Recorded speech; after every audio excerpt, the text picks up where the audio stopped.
Isa sa mga napaunlad na kalsada sa lalawigan ng Kalinga ay ang Pinukpok Junction Pakawit Binansagan Farm to Market Road. Isa ito sa mga proyekto sa ilalim ng DAPRDP Scale Up para sa mga komunidad sa bayan ng Pinukpok. Alamin ang nakikitang benepisyo ng programa mula kay LV Taccio Eustacio ng DAPRDP Cordillera. Masayang ibinahagi ni Ventura Ambong Jr. ng Barangay Bayaw ang kanyang nararamdaman. Nagsimula na kasi ang pagpapabuti ng kanilang kalsada at malaking ginhawa ito para sa mga magsasakang katulad niya.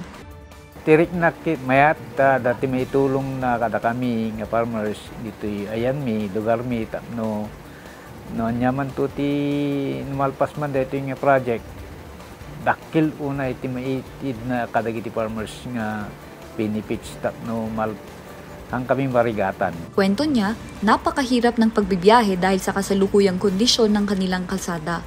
Hirap din silang maglabas ng kanilang mga produkto, lalo na tuwing may emergency. Di kondisyon ti kalsadaan, unay nga makasirik ti lugan, puro manual hauling, dagiti mo usar, itatapay laing, ang marigatan kami nga may ruwar kadagi produkto mi. No adaman emergency nga masakit na marigatan kami.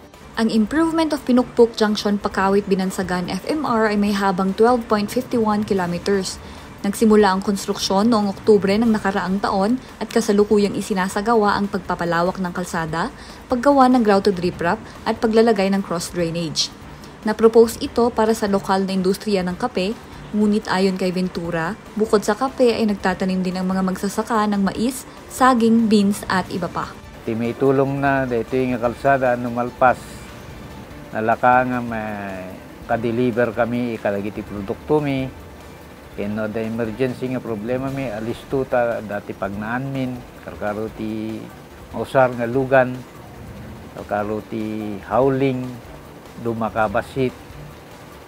Ken paspas to ti rumor iti syudad ken rumor iti anyaman nga lugar ta adda kalsada man. Sa patuloy na pag-implement ng FMR subproject, ipinahayag ni Ventura ang kanyang pag-asa na matapos ito sa tamang panahon. Ako po si LV Taccio Eustacio, naghahatid sa inyo ng tinig ng komunidad at mga kaganapan mula sa mga proyekto ng DAPRDP Cordillera.